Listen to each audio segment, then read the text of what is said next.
Dear reader, my dad died just a week and a day after I found out he was going. It was very fast. I want to thank the many of you who reached out with condolences. I really appreciated hearing your stories and receiving your support. My last Whole Notes PS told you there was a longer piece forming in me about what actually happens to high achieving women when difficult news hits: the inner critic surge, the productivity guilt, the strange discomfort of not being soothed by your usual routines. I wanted to write it then, but I couldn't. Instead, I said it would be soon, and now soon is here, on the other side of grief. If you see yourself in this message, please reply and let me know or comment below. I read every one. When I heard this news last month, I intuitively knew it would be rough. So I did something I've never done before. I gave myself a full month off, a self-granted bereavement leave. And before I'd even finished making that decision, my inner critic rushed in. Who do you think you are? Most people get a week, if that. Or you're weak. You can't possibly need that much time. But here's what made it more complicated and more instructive. My dad was a difficult presence in my life. I had done massive amounts of grief work already, years of it, grieving the relationship we never had together, grieving the father I needed and didn't get, until I finally made the decision to disconnect from him last year. In many ways, I had been grieving him for a long time before he died. So the inner critic had extra ammunition. You already did your grieving. You don't get a month for this. He was barely in your life anymore. This is disproportionate. Other people have real losses. I sat with those voices for a long time, not because I believed them exactly, but because they were loud and they were specific and they sounded so reasonable. That's the thing about the inner critic at the edges of expansion. It doesn't always come roaring in. Sometimes it sidles up quietly, dressed as wisdom rather than cruelty, and makes an entirely logical case for why you should abandon yourself, why this particular act of self-care is the one that's too much, or why right now of all times is not the moment to choose yourself. I've come to understand that the volume of that voice is information. When it gets loud or insidiously quiet and reasonable, it usually means I'm standing at an edge worth crossing. The inner critic doesn't waste its best material on the safe choices. It reserves its sharpest arguments for the moments that actually matter. And taking a month felt like one of those moments. I'm grateful, genuinely grateful, that I'm in a position to have taken that time. Not everyone is, and I don't take that lightly.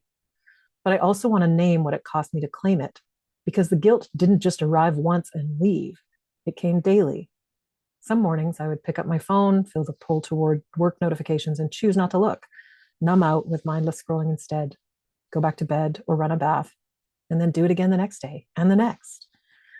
And that's what the courage actually looked like. Not a single brave decision, but the daily unglamorous choice to not abandon myself to the guilt again and again and again.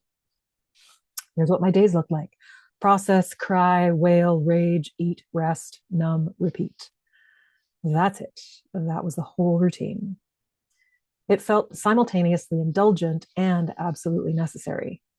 The truth is, I couldn't have done anything else even if I'd tried. Despite that, the fear of the high achieving woman still crept in. If I stopped, people would see I was never as together as I appeared. In my experience, most high achieving women don't do what I did. When difficult news hits, a death, a diagnosis, a relationship ending, a professional loss, we go into crisis mode. I know because I watched it happen in the women I work with, and I know because I felt the pull to do it myself. We compartmentalize, we push through, we make sure everyone around us is held while we quietly set ourselves aside. We tell ourselves we're being strong, but I've watched what happens next. The feelings don't disappear when we push through them. They go somewhere else. They come out sideways in overreactions to small things, in a flatness that settles over the work, in an exhaustion that sleep doesn't touch, and in the slow erosion of the self that happens when you spend long enough functioning while feeling nothing. I was trained to push through. Most of us were. And part of doing the real work is learning to recognize that training for what it is, and then, in the moments that matter, choosing different anyway. Grief and other difficult news requires energy. When we don't give it that energy consciously, it takes it anyway. From our presence, our creativity, our patience, our joy, it will be paid one way or another. The only question is whether we pay it on our own terms or let it collect the debt without our permission. I chose to pay it on my terms. It was a harder choice in the short run, but the only sane one in the long run, and I am better for it. not back to normal. There are still things I haven't finished feeling, but present, grounded, capable of showing up for you in the way you deserve. I stepped away as a whole person and wanted to come back to you the same way because that's what I teach. And I try very hard to live what I teach every day. XO, Catherine. P.S. If you've been pushing through something you should be resting inside of, this is your permission slip. The work will wait. You won't get this time back. Take it.